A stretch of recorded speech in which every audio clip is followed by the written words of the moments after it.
오늘은 역사의 주인 되신 하나님이라고 하는 제목으로 다니엘서 우리 9장 후반부의 내용을 함께 나누고자 합니다. 다니엘서는 이제 묵시문학, 그러니까 이제 침묵하는데 드러났다 그런 내용이죠. 그래서 미래에 대한 하나님의 계시가 드러난 구약의 묵시서 다니엘이고, 신약에는 묵시서가 뭐가 있다고 말씀드렸죠? 요한 계시록. 그러나 요한 계시록도 그렇고, 그리고 다니엘서도 그렇고, 그런 묵시 문학이지만 어떤 그 역사적 배경을 함께 가지고 있습니다. 그래서 역사를 좀 이해하는 게 좋죠. 우리 성도님들께서 사극을 좋아하시는지 모르겠습니다. 우리 드라마 같은 거 보면 흔히 조선시대를 배경으로 한 역사 드라마가 많지 않습니까? 어느 장로님께서 사극을 좋아하셔가지고 토요일 밤마다 열심히 성경 읽으시고 기도하신 후에 짜투리 시간에 이제 토요일 날 대하 드라마, 태조이성계 이런 거 보시는 거죠. 그래서 그런 이야기가 있죠. 주일날 대표 기도를 하시는데 이 장로님께서 하나님 아버지, 소자 문안드립니다. 왕이신 아버지의 뜻대로 살지 못했으니 죽여주시옵소서. 그럼에도 이런 소자를 아끼시나니 뭐라고 했겠습니까? 성은이 망극하오나이다. 다니엘서가 어떤 그런 역사를 배경으로 하고 있기 때문에 우리가 다니엘서를 보면서 항상 조금 역사를 염두에 둡니다. 이왕에 하나 좀 말씀드리죠. 그러니까 다니엘서는 바벨론 때 남유다가 패망하면서 포로로 잡혀온 것이죠. 그러다 보니까는 다니엘이 바벨론 궁정에서 첫 번째 이제 관료로 그 역할을 감당합니다. 그래서 바벨론이 무너진 후에는 그 다음에는 페르시아가 등장하는데, 바로 페르시아 치하 속에서도 얼마간 다니엘이 관료로 이렇게 일을 하게 되는 것이죠. 그 다음에 사실은 다니엘 스스로는 경험하지는 못했지만, 그러나 이제 페르시아가 그러한 그 아주 그 강대국으로서의 입지를 다지다가 결국은 우리가 잘 아는 헬라 제국, 마게도냐, 그리스 이런 지역이 이제 서구에서 갑자기 이제 치고 올라오면서 결국은 이제 페르시아와 이 마게도냐가 한바탕 싸우게 되거든요. 그리스 이런 국가들이. 그러면서 페르시아가 몰락을 하게 됩니다. 그래서 마게도냐의 알렉산더 대왕. 그래서 바벨론, 페르시아, 그리고 그리스와 마게도냐, 이렇게가 이제 중요한 나라죠. 그 다음에는 무슨 나라가, 우리가 잘 아는 무슨 나라가 등장합니까? 로마가 등장하게 되는 것이죠. 어쨌든 이런 조금 시대 전후의 배경을 가지고 있는데요. 오늘 본문 23절을 보시면, 곧 내가 기도를 시작할 쯤에 명령이 내렸으므로, 이제 그 가브리엘이 이야기하는 것입니다. 가브리엘이 다니엘에게 내가 기도를 시작할 때 명령이 내게 내렸다. 이제 내게 알리러 왔다. 너는 크게 은총을 입은 자다. 그런즉 너는 이 일을 생각하고 그 환상을 깨달을지니라. 네가 앞서서 보았던 그 환상, 그것에 대한 깨달음을 너가 이제 얻게 될 것이다. 너에게 가르쳐 주라고 하나님께서 나를 보내주셨다. 그렇게 이야기하는 것이죠. 그러면 우리가 다니엘이 그러면 무슨 환상 혹은 다니엘이 무슨 이상을 보았는가 이제 이렇게 궁금해 하셔야 되죠. 그러면 이제 어쩔 수 없이 오늘 본문 시작점인 9장 1절로 갈 수밖에 없습니다. 9장 1절에 보시면, 메대 족속 아하수에로의 아들 다리오가 갈대아 나라 왕으로 세움을 받던 첫 해. 여기 그 메대, 이게 무슨 백화점 같은 데서 이렇게 밖에서 파는 걸 메대라고 그러나요? 맞나요? 예.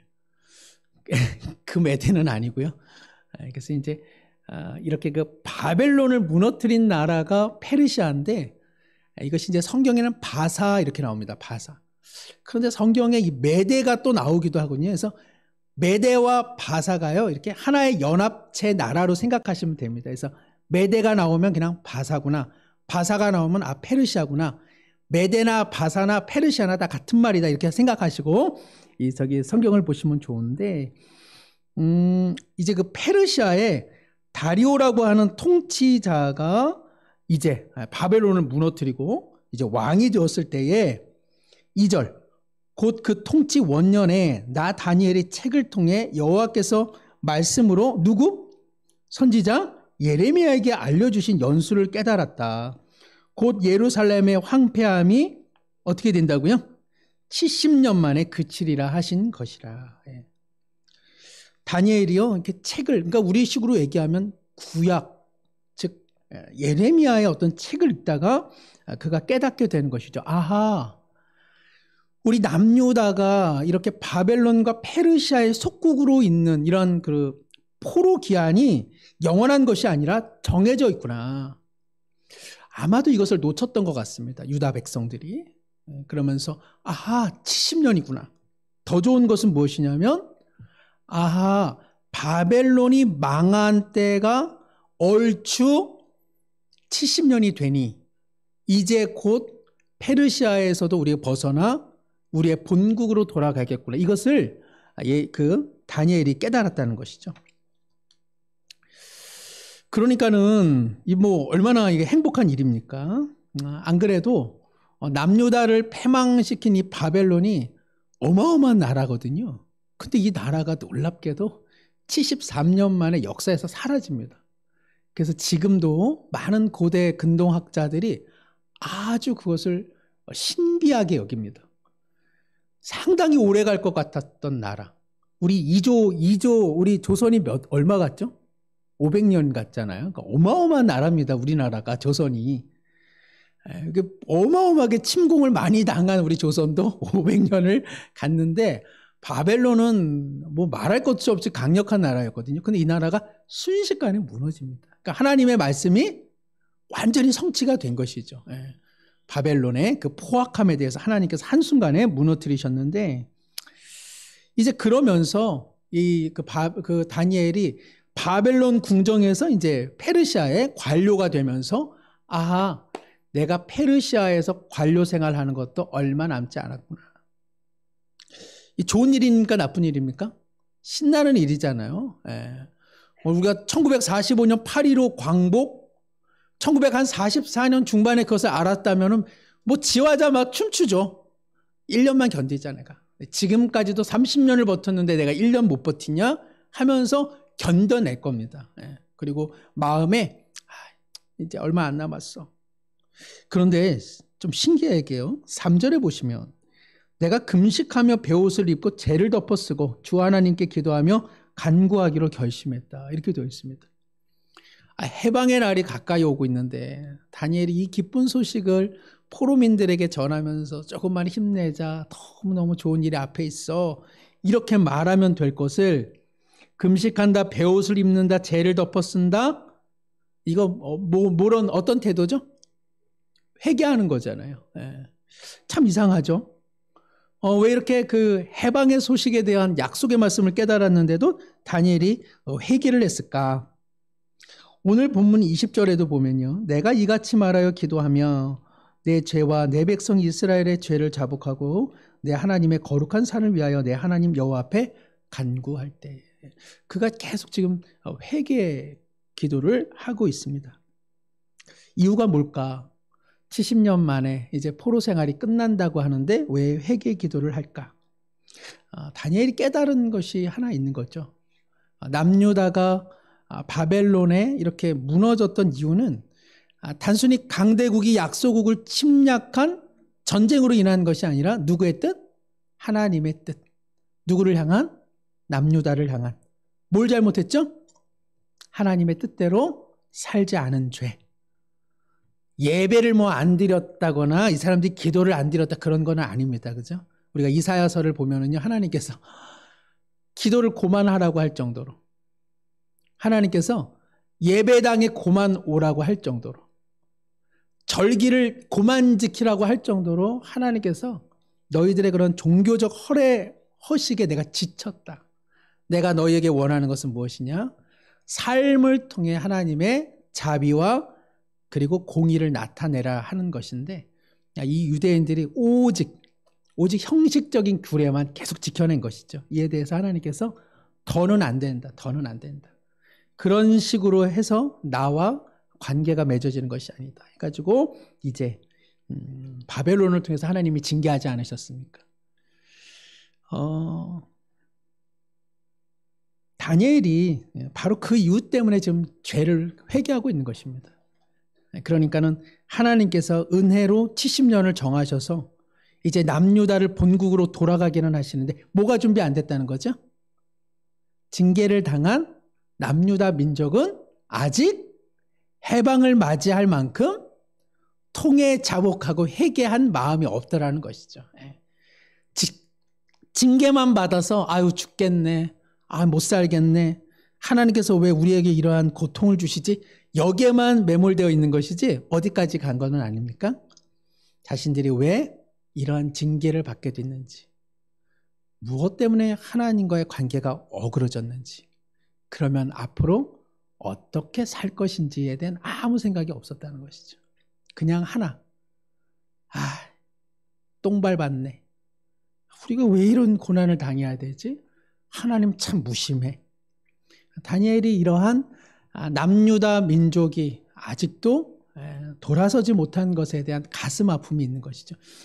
근데 다니엘의 참 위대함은 여기에 있습니다. 오늘 보면 20절에 내 죄와 내 백성 이스라엘의 죄를 자복하고, 다니엘은 사실은 준비가 된 사람이죠. 예루살렘으로 돌아가서 하나님을 진정으로 섬길 만한 자세가 되어 있는 사람임에도 불구하고 그는 민족과 그리고 자기 백성의 죄를 자기 죄처럼 인식하고 있습니다. 그래서 그들을 비난하고 그들이 어리석다 이렇게 얘기 안 하고, 주님 저도 그렇습니다. 하나님께서 은혜로 우리를 회복시켜 주신다고 하는데, 하나님 우리는 은혜로 그 땅에 들어가 다시 하나님의 참 백성답게 살 준비가 안 돼 있으니 이를 어쩌면 좋겠습니까? 하나님의 은혜는 우리 가운데 부어지는데 하나님의 은혜대로 살지 못하는 우리의 형편을 주님 어떻게 하면 좋겠습니까? 그 나라로 돌아간들 우리는 70년 전에 우리 선조들이 했던 죄와 그리고 그 어리석은 행동을 반복할 터인데 하나님 아버지 어떻게 하면 좋겠습니까? 하는 그 자복을 하면서 그가 하나님 앞에 은혜를 구합니다. 그래서 오늘 그 10절부터 19절 상당히 긴 기도 내용이지만 참 중요한 기도 내용입니다. 기도가 무엇인가를 정말 통렬히 보여주는 다니엘의 기도의 정수라고 할 수 있는데, 제가 한 절 읽고 교독하겠습니다. 다니엘서 9장 10절. 우리 하나님 여호와의 목소리를 듣지 아니하며 여호와께서 그의 종 선지자들에게 부탁하여 우리 앞에 세우신 율법을 행하지 아니하였음이니이다. 온 이스라엘이 주의 율법을 범하고 치우쳐가서 주의 목소리를 듣지 아니하였으므로 이 저주가 우리에게 내렸을 때 곧 하나님의 종 모세의 율법에 기록된 맹세대로 되었사오니 이는 우리가 주께 범죄하였음이니이다. 주께서 큰 재앙을 우리에게 내리사 우리와 및 우리를 재판하던 재판관을 쳐서 하신 말씀을 이루셨사오니 온 천하의 예루살렘에서 일어난 일 같은 것이 없나이다. 모세 율법에 기록된 대로 이 모든 재앙이 이미 우리에게 내려사오나 우리는 우리의 죄악을 떠나고 주의 진리를 깨달아 우리 하나님 여호와의 얼굴을 기쁘게 하지 아니하였나이다. 그러므로 여호와께서 이 재앙을 간직하여 두셨다가 우리에게 내리게 하셨사오니 우리의 하나님 여호와께서 행하시는 모든 일이 공의로우시나 우리가 그 목소리를 듣지 아니하였음이니이다. 강한 손으로 주의 백성을 애굽 땅에서 인도하여 내시고 오늘과 같이 명성을 얻으신 우리 주 하나님이여, 우리는 범죄하였고 악을 행하였나이다. 주여 구하옵나니 주는 주의 공의를 따라 주의 분노를 주의 성 예루살렘 주의 거룩한 산에서 떠나게 하옵소서. 이는 우리의 죄와 우리 조상들의 죄악으로 말미암아 예루살렘과 주의 백성이 사면에 있는 자들에게 수치를 당함이니이다. 그러한즉 우리 하나님이여, 지금 주의 종의 기도와 간구를 들으시고 주를 위하여 주의 얼굴빛을 주의 황폐한 성소에 비추시옵소서. 나의 하나님이여, 귀를 기울여 들으시며 눈을 떠서 우리의 황폐한 상황과 주의 이름으로 일컫는 성을 보옵소서. 우리가 주 앞에 간구하옵는 것은 우리의 공의를 의지하여 하는 것이 아니오 주의 큰 긍휼을 의지하여 함이니이다. 주여 들으소서. 주여 용서하소서. 주여 귀를 기울이시고 행하소서. 지체하지 마옵소서. 나의 하나님이여 주 자신을 위하여 하시옵소서. 이는 주의 성과 주의 백성이 주의 이름으로 일컫는 바 됨이나이다. 아멘. 다니엘이 그저 하나님 앞에 한 가지만을 구하고 있는 것입니다. 주님, 우리는 범죄하여 여전히 죄 가운데 머문 상태로 예루살렘 성으로 다시 돌아갈 터인데 주님, 우리를 불쌍히 여기셔서 우리의 죄악을 하나님께서 떠나게 하여 주시고 다시는 주의 백성과 영광스러운 예루살렘이 모욕을 당하지 아니하도록 하나님 우리를 긍휼히 여겨 주시고 우리를 새롭게 빚어 주시옵소서. 그러니까는 우리 스스로는 거룩하게 될 능력이 전혀 없으니 하나님의 긍휼과 영광을 위하여 우리를 새롭게 해달라고 그가 기도하고 있는 것이죠. 우리는 여기서 다시 한번 기도란 그리고 어떤 무엇을 기도할 때 그것이 남의 일 기도로 하는 것이 아니라 내 죄악이구나, 내 욕심이구나, 내 모습도 동일하구나 하는 이러한 동일시의 기도의 정수를 우리는 보게 됩니다. 또 하나는 다니엘은 항상 이렇게 기도하는 사람인 것을 우리가 다니엘서를 통해서 계속 확인하게 되죠. 그러니까 우리가 다니엘 생각하면 뭐 사자굴, 그리고 새 친구, 그리고 뭐 꿈, 환상 뭐 이렇게 뭐 해석한 사람 이렇게 되는데 가만 다니엘서를 보면 다니엘이 기도하는 사람이다. 그래서 우리가 다니엘서 2장 18절에 보면 하늘에 계신 하나님이 이 은밀한 일에 대하여 불쌍히 여기사 다니엘과 친구들이 바벨론의 다른 지혜자들과 함께 죽임당하지 않게 하시기를 그들로 하여금 구하게 하니라. 이건 우리가 한번 함께 나누었던 말씀인데 그 바벨론의 느부갓네살 왕이 지가 꿈을 꾸고서는 니네들이 내가 꾼 꿈 맞춰봐라. 못 맞추니까 다 죽이겠다. 뭐 말도 안 되는 이러한 이제 포악을 저지를 때 다니엘이 친구들에게 무엇을 요청합니까? 함께 기도하자. 우리가 기도하지 않으면 우리뿐만 아니라 바벨론에 있는 많은 신료들이 다 죽임을 당하니 함께 기도하자고 이야기했습니다. 기도하는 사람이 있었다는 것이죠. 다니엘이. 그리고 기도하는 그룹이 있었다는 것입니다. 우리 성도님들은 어떻습니까? 기도하는 그룹이 있습니까? 그냥 오직 그냥 나 혼자만 기도하십니까? 그러니까 반드시 그 신앙이 성장하는 사람은 다 기도하는 그 그룹이 있습니다. 그룹을 뭐 따로 어디 만들라 이런 뜻이 아니라 우리 사랑방 혹은 뭐 우리 권사님들 계시면 우리 권사회, 또 우리 여전도회가 있으면 또 여전도회. 그래서 서로 기도하는 서로의 끈들이 있어야 한다는 것이죠. 개인적인 기도 생활 너무 훌륭하죠. 너무 훌륭하죠. 그러나 함께 기도하는 그룹이 있어야 합니다.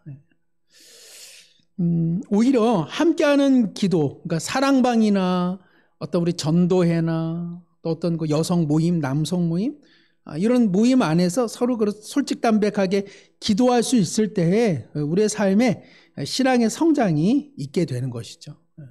그래서 우리 뭐 순장님들, 우리 순원분들, 우리 권사님, 장로님, 우리 집사님들 다 계시는데 내가 우리 교회에서 어떤 기도하는 그런 사랑방 또 기도하는 모임에 내가 참여하고 있는지 한번 꼭 기억을 하시면 좋겠습니다.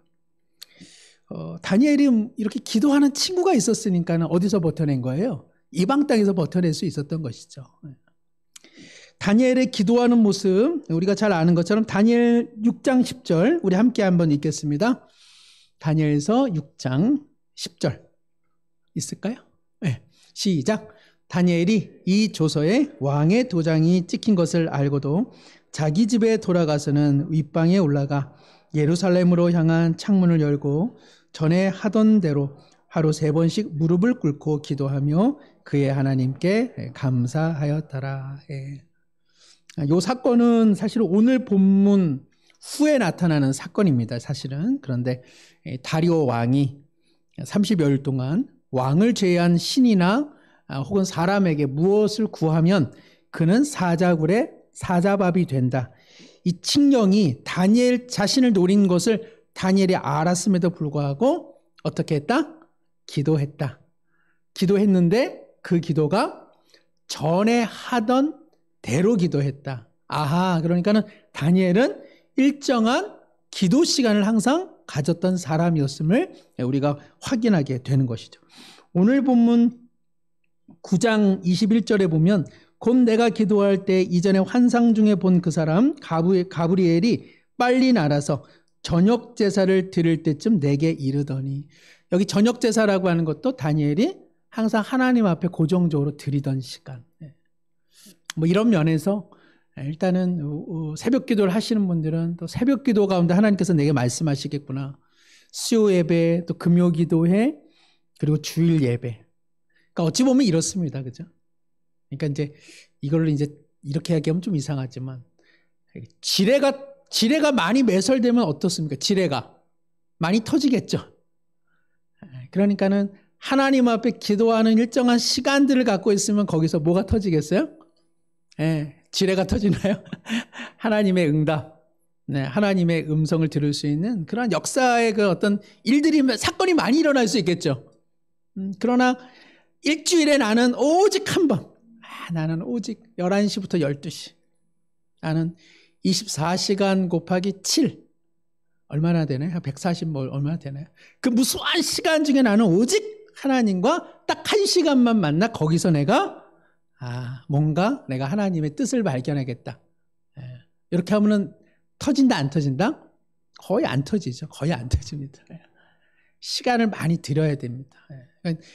다니엘이 이렇게 기도할 수 있었던 것은 어떠한 이유가 있었을까요? 시간입니다. 그가 시간 없이 이렇게 좋은 기도를 드릴 수는 없었을 것입니다.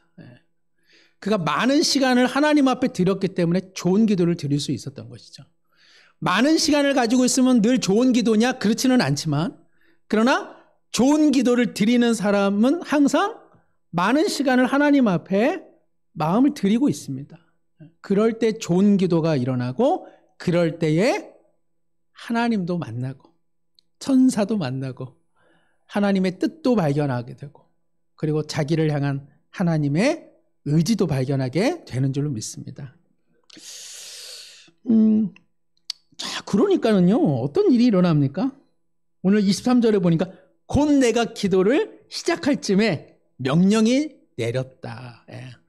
이게 늘 기도하는 생활 가운데 있으니까는요, 하나님께서 유심히 보신 것이죠. 그래서 다니엘이 하나님 앞에 기도할 때 벌써 물건이 벌써 발송됐습니다. 이게 문자가 온 거죠. 인터넷에 뭐 딱 뭘 이제 클릭을 딱 한 거죠. 그죠? 내가 무슨 물건 좀 사야지. 그래서 딱 클릭했는데 뭐가 오는 거예요? 띵동, 띵동. 물건 왔습니다. 이렇게 되는 거죠. 총알 배송, 완전 특급 배송이 이제 다니엘에게 일어난 것입니다. 우리도 이런 때가 있죠? 하나님 앞에 내가 이런 마음이 있어서 기도를 했는데, 이거 총알 배송, 특급 배송. 벌써 하나님께서 은혜를 주실 때가 있더라. 이런 것도 어디서 가능성이 일어난다? 기도하는 시간이 많은 사람에게 일어나는 것이지, 나의 소중한 일주일 중에 오직 한 시간만 집중하여 하나님 앞에 예배드리면서 거기서 하나님을 만나겠다, 이런 것은 안 된다. 그런 이야기죠. 자, 이렇게 우리가 다니엘을 통해서 확인하게 되는 건 무엇입니까? 그는 홀로 기도하는 사람이었지만 또한 같이 기도하는 사람이 있었다. 신앙이 성장하는 사람은 다 같이 기도하는 사람이 있습니다. 같이 기도하셔야 됩니다. 그래서 우리 사랑방에 우리 순장님들이 저만큼 잘 가르칠 수 있으시겠어요? 그러니까 그러지 마시고 한 말씀이라도 붙잡고 같이 기도하면 되는 거죠. 같이 기도하는 게 중요해요. 같이 기도하고 같이 말씀 붙잡고. 그리고 그래서 만약에 사랑방에서 함께 못 나오신다 그러면 언제 나오시면 돼요? 이렇게 수요 예배 때 같이 좀 나와라. 아니면 금요 기도회 때 좀 우리 같이 나와라. 이렇게 하시면 되겠죠. 어쨌든 같이 기도했다. 그리고 이 다니엘은 중보 기도를 하면서 남의 일처럼 기도하지 않고 내 아픔으로 받아 누렸다. 그러니까 우리가 교회를 위해서 기도하시고 나라를 위해서 기도할 때 뭐 저러냐 저렇게 사냐 이렇게 비난과 비판과 냉소적 기도를 해서는 안 되고 주님 그 모습이 제 모습이군요. 우리나라가 얼마나 지금 분열되어 있습니까? 우리 권사님 오늘 이제 남북 간 기도 얘기하셨는데, 이야, 남북이 통일되기는 쉽지는 않겠다. 자국민끼리도 이렇게 안 되는 판국에. 근데 제가 무슨 생각했냐면, 자국민은 둘째치고, 이건 이제 우리 교회 이야기하는 거 아닙니다. 야, 교회 안에서도 하나 되기가 쉽지가 않은데, 야, 누가 누굴 보고 하나 되는 나라가 되고 하나 되는 민족이 되게 해달라냐. 이런 생각이 이제 사실 물쭉물쭉 드는 거죠. 그래서 야, 통일을 원한다는 것은 내가 하나 되게 하려고 부단히 애쓰는 사람이 되어야겠구나. 그럴 때 우리나라의 어떤 하나됨이 일어나고 그리고 우리 민족의 하나됨의 은혜가 임하는 것이지, 오늘 우리 다니엘이 주는 말씀처럼 하나님 앞에 준비는 되지 않았는데 은혜가 임할 때 다니엘이 그것이 아파했잖아요. 그래서 우리를 하나님 은혜를 받을 수 있도록 그릇이 준비되게 해주세요라고 하는데, 우리의 기도가 그렇게 돼야겠다. 나라와 민족이 하나 되길 원하냐? 그럼 내 자신이 하나 되는 일에 마음을 다하는 사람이 되지 않고서는 하나 되는 일도 없을 것이요. 그리고 그 하나됨이 결코 지켜내기는 쉽지 않겠다. 이제 그런 생각을 하게 됩니다. 그리고 다니엘은 이런 기도의 시간을 확보해가지고 하나님과 만나더라. 그러니까 하나님께서 야, 너 기도 시작하냐? 내 벌써 응답이다. 우리에게 이러한 기도의 능력이 임하기를 소망합니다. 이제 그런데 조금 어려운 말씀이 이제 그래가지고 이제 가브리엘이 나온 거예요. 이제 가브리엘이 다니엘에게 좀 어려운 이야기를 해야겠다 하면서 그 환상에 대한 이제 이야기를 주는데요. 24절에 보시면 내 백성과 내 거룩한 성을 위하여 이른 이레를 기한으로 정하였다. 여기 이른 이레가 나오거든요. 이르는 몇이죠? 70이죠. 이레는 7. 그렇죠? 네. 다니엘이 받은 그 계시는 무엇이냐면 예레미야가 했던 내용이 70년이거든요. 그러니까는 이제 우리가 70년이 거의 임박했으니까 돌아가는구나. 여기까지가 그 다니엘이 이거에 대한 자기 깨달음이었어요. 그런데 천사가 이 70년의 내용이 아닌 그것을 이렇게 확 늘어뜨려 버립니다. 그러면서 다니엘에게, 다니엘아, 그 70년은 단순히 70년이 아니라 그 70년은 70 곱하기 7, 즉 490년. 여기서 490년도에 그냥 딱 490년 무슨 역사적 그 딱 숫자로 보지 마시고 장구한 시간이 앞으로 펼쳐질 것이다. 그 장구한 시간에 대해 잠깐 얘기해 준다. 이제 그런 내용이거든요. 그래서 한번 우리 화면을 한번 보시면 여기 네, 감사합니다. 그 일은 이래, 그러니까는 70년 곱하기 7. 네, 그래서 한 주가 7일인 것처럼 7년을 이제 한 일회로 지금 생각하는 것입니다. 그래서 한 490년의 시간에 대해서 이제 가브리엘 천사가 이야기를 해주는데, 재미난 것이 이 490년을 오늘 25절 보시면 이것이 이제 세 부분으로 나눠집니다. 25절 하반절에 보시면 7 이레와 62 이레, 그리고 또 27절에 보면 한 이레, 이렇게 나눠집니다. 그러면 이제 여기서 조금 산수를 이야기해야 되거든요. 그러니까는 일은 이레라고 하는 이 490년을 가브리엘이 세 단계로 나눠가지고 설명을 하는데, 첫 번째 7 이레. 그러면 7 곱하기 7이니까는 몇 년? 49년이다. 49년, 한 50여 년 동안은 어떤 일이 일어날 것이냐? 오늘 말씀해 보면 25절. 그러므로 너는 깨달아 알아라. 예루살렘을 중건하라는 영이 날 때부터 기름 부음을 받은 자 곧 왕이 일어나기까지 7 이레, 이렇게 되어 있거든요. 이것은 무슨 의미냐면 이제 페르시아의 고레스가 유다 민족들 바벨론 이제 죽었으니까 페르시아는 너희들에게 이렇게 포악하게 전쟁 안 할 거야. 자, 너희들은 일단 너희들 본국으로 돌아가서 너희들 예루살렘 성하고 성전 건축해도 좋아. 바로 그때부터 그때부터 실제로 중건하기까지 그러한 시간을 의미하는 것입니다. 너희들이 이제 그러한 새로운 시대를 맞이할 거야. 그것이 한 얼마 정도? 71에 한 50여 년이 될 것이다. 그렇게 이야기합니다. 자, 그 다음에 62일에가 지날 것이다. 그렇게 되어 있거든요. 62일에니까는 62 곱하기 7 하면 얼마예요? 434년이에요. 그러면 434년 상당히 긴 기간이죠. 이때는 무슨 일이 일어나느냐? 유다가 이제 예루살렘으로 돌아가서 이제 두 번째 성전, 솔로몬 성전이 무너진 거기에 다시 스룹바벨이라고 하는 제2성전을 짓고 남유다가 그나마 그냥 역사를 진행해 나가는 바로 그 시기. 그러한 시대를 너희가 보내게 될 것이다. 이제 그걸 얘기하는 겁니다. 그것이 62일에 약 한 434년이더라. 그래서 26절에 보면 25절 중반에 보면 62일에가 지나갈 것이요 그 곤란한 동안에 62일의 동안에 성이 중건되어 광장과 거리가 세워질 것이며 나름대로 남유다 너희들의 역사를 보내게 될 것이다. 그런 내용이고요. 26절 62일의 후에 62일에가 지나게 되면 이제 한 일회를 경험하게 되는데 한 일회면은 7 곱하기 한 일회니까 1 곱하기 7이죠. 그러니까 한 7년 정도. 그래서 앞선 그 49년 더하기 434년 더하기 7년 하면은 얼마가 나오겠습니까? 70 곱하기 7에서 490년이 나오거든요. 그러면은 마지막 그 한 일회 동안에 어떤 일이 일어나느냐?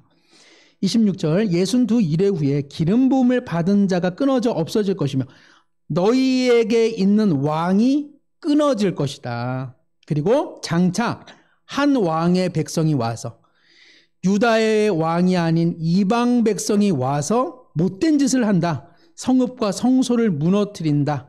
홍수의 휩쓸림과 같을 것이다. 끝까지 전쟁이 있을 것이다. 황폐하게 될 것이다. 또 27절에 보면 그가 장차 많은 사람들과 더불어 한 일회 동안 언약을 굳게 맺고 그가 일회의 절반에 제사와 예물을 금지할 것이다. 유대인들의 예배, 유대인들의 성전, 그 유대인들의 절기를 다 못 지키게 하고 아주 못돼 처먹은 일을 하게 되는 고통의 시대가 올 것이다. 이것은 누구를 이야기냐 하면 페르시아의 알렉산더가 죽은 다음에 알렉산더 후계자를 지정을 안 해요.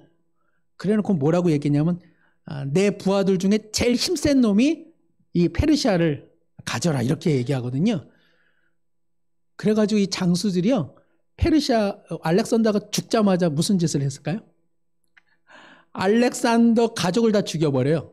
이 장수들이. 왜냐면 자기네가 이제 왕 해먹으려고. 그러면서 그냥 난리가 납니다. 이제 페르시아 이게. 그런데 결국은 누가 승리하냐 하면은 이 셀루큐스라고 하는 그 왕조, 안티오쿠스라고 하는 왕가가 전체를 장악을 하게 되고 이 안티오쿠스의 그 사세가 있습니다. 그놈이 유대를 침공을 해가지고 유대에 완전히 그 성전을 몰락시키고 거기다가 이방 제우스 신 올려다 놓고 율법 못 지키게 하고 안식일 못 지키게 하고 그래서 완전히 유대인들을 완전히 그냥 무너뜨립니다. 바로 그 이야기를 하고 있는 거예요.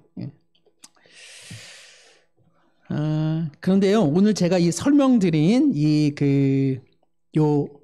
490년 요 설명은 쉽지 않습니다.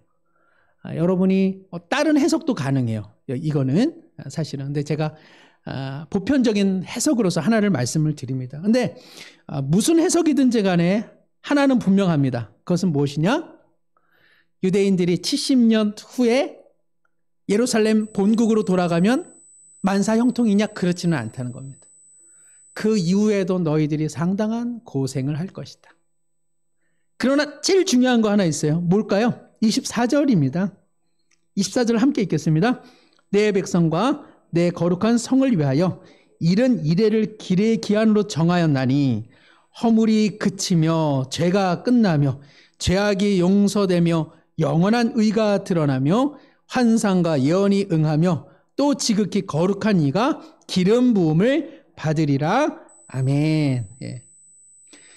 자, 이러한 고통의 시간이 영원하다고 합니까? 기한이 있다고 합니까? 기한이 있다. 누가 정하셨다? 하나님이 정하셨다. 역사의 주관자는 누구시다? 하나님이시다.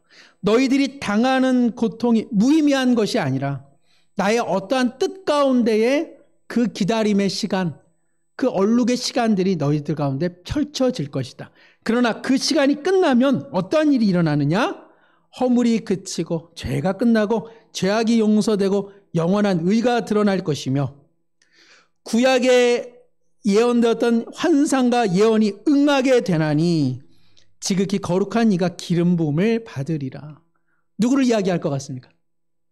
예수님의 오심을 이야기하는 것입니다.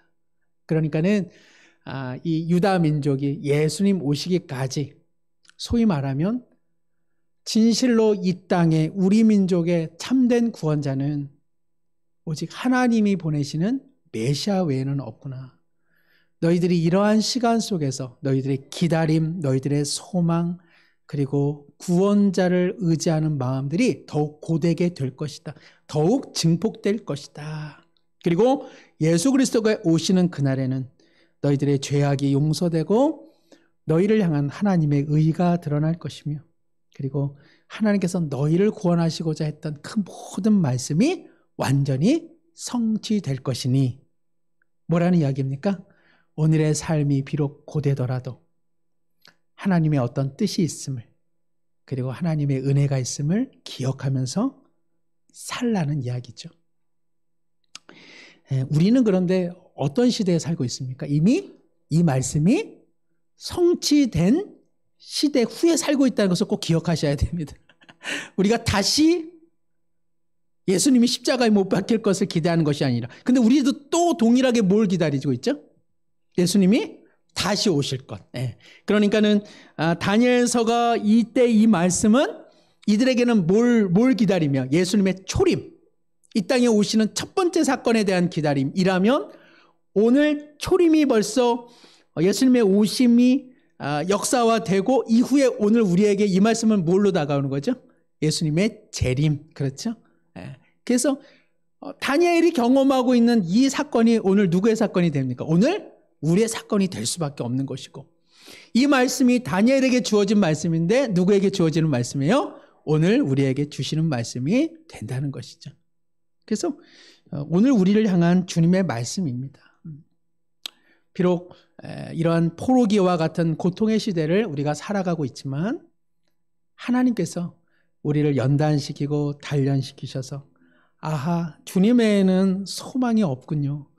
주님 외에는 의지할 분이 없습니다. 그런데 주님을 내가 오늘 믿고 있으니 얼마나 감사합니까? 그런데 이 하나님을 내가 알고 믿고 의지하고 있으니 나는 얼마나 행복한 존재입니까? 이렇게 우리의 신앙생활을 올바르게 다져가라고 오늘 이 말씀이 우리 가운데 오고 있는 것입니다. 말씀을 맺습니다. 중요한 것은 다니엘에게 이와 같은 계시는 언제 임했느냐? 기도의 자리에 임했다는 것.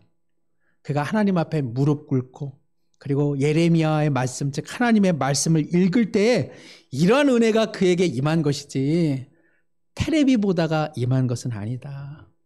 유튜브 보다가 임한 것은 아니다. 그가 하나님 앞에서 어떻게든 살아보려고 부단히 기도하고 말씀을 사모하며 기도의 시간을 확보할 때 하나님의 이 은혜가 있었더라. 그러니 우리도 기도합시다.